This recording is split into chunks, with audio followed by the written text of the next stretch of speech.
Kung pupusta po ako sa kung mas marami sa inyo ang hindi pa natitikman at nakikita ang ulam na ibabahagi ko sa inyo versus natikman na, pakiwari ko po'y mananalo po ako kung ako'y tataya doon sa mga hindi pa natitikman ang ulam na ito. Kahit po afford na afford ang mga Ricardo nitong masabaw nating ulam at iilan lang ang Ricardo talaga namang mapapapalata kayo sa sarap. Sigurado akong papawisan ng ilan sa inyo at sasabihin, isa pa nga? Sayang-saya na naman ang mga seniors at fish lovers sa ulam natin dahil sa bukod po sa madaling lutuin, mura, talaga namang masustansya. Sabihin nyo ng pangsimana Santa palagi ang mga ulam din sa cooking channel ko. Ayos na ayos lang po yun. Ang mahalaga, nakapagbahagi po ako sa inyo ng ulam na hindi nyo pa naiisip gawin. Tuloy-tuloy po kayo sa Chef Ron Bilaro Cooking Channel. Kalahating kilo po ng galunggong itong aking ipiniprito at pinagulong ko muna sa harinang may asin tsaka ako tinusta. Kaunting mantika lang ang tinira ko sa kawali at yung sobra po siguro ibibigay ko sa mga hilot sa looban para ipahid sa manlalarong nabalian. Joke lang po.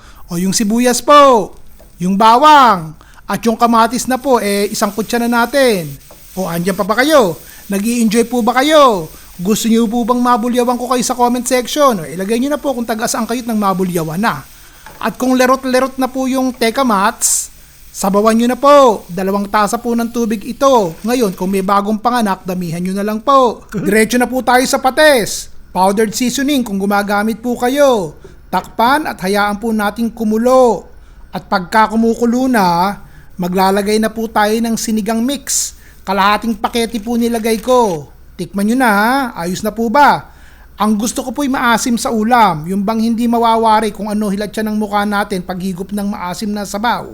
Ganun po. O pakuluin sandali. Patayin po yung apoy at eto, tsaka po natin ilalagay ang maraming kangkong. Hindi pa po tayo tapos dyan ha. Ang sabi ko kanina, espesyal.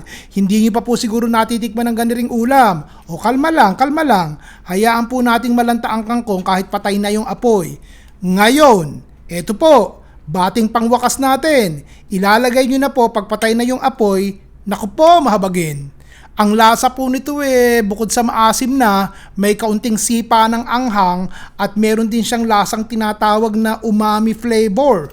Ang saya po ng lasa nito. Ito po ang kimchi, mga kaibigan. Hindi po ako nawawalan ng kimchi sa palamigan. Gara-garapon nga po akong bumili dahil alam nyo ba ang health benefits ng kimchi? Mayaman po yan sa probiotics na sumusuporta sa sistema ng tiyan natin at nagbo-boost din ng immune system. Ilalagay ko po sa comment section ang summary ng benefits nito para mabasa nyo at maliwanagan nyo kung medyo mura-mura sa palengke bilhin nyo na po. Tsaka nyo po ihuli ang piniritong GG. Ayos! Mahabagin!